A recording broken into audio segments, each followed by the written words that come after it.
अवधूत कहो, राजपूत कहो, जुलाहा कहो कोऊ। काहू की बेटियों से बेटा न ब्याहब, काहू की जाति बिगाड़ न सोऊ। तुलसी सर नाम गुलामू है राम को, जाको रुचि सो कहे कछु आऊ। मांगी के खैबो, मसीत को सोइबो, लैबो को एकू न देबब, देब को दोऊ।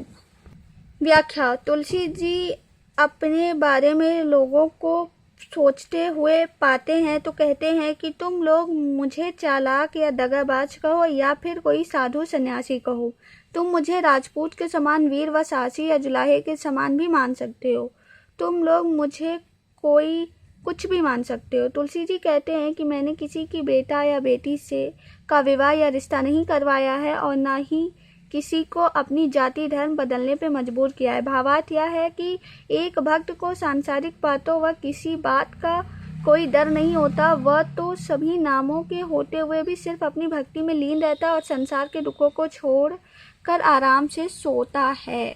तुलसी जी कहते हैं कि तुलसी का दूसरा नाम ही राम का गुलाम है। जिसकी रुचि जिसमें होती है वह उसी की बातें करता रहता है, अर्थात जिसको जो विषय रुचिकर लगता है वह उसी के बारे में सोचता रहता है और अन्य के प्रति उसका रुझान नहीं रहता।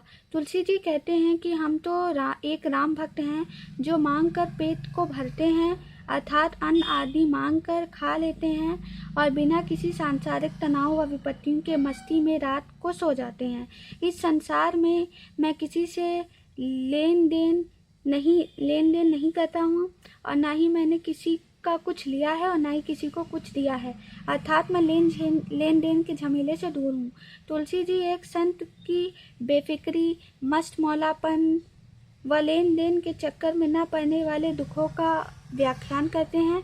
इसलिए वो कहते हैं कि उन्हें न किसी से 1 रुपया लेना है और न किसी को देना है, इसलिए वे मस्ती व चिंता रहित जीवन व्यतीत करते हैं।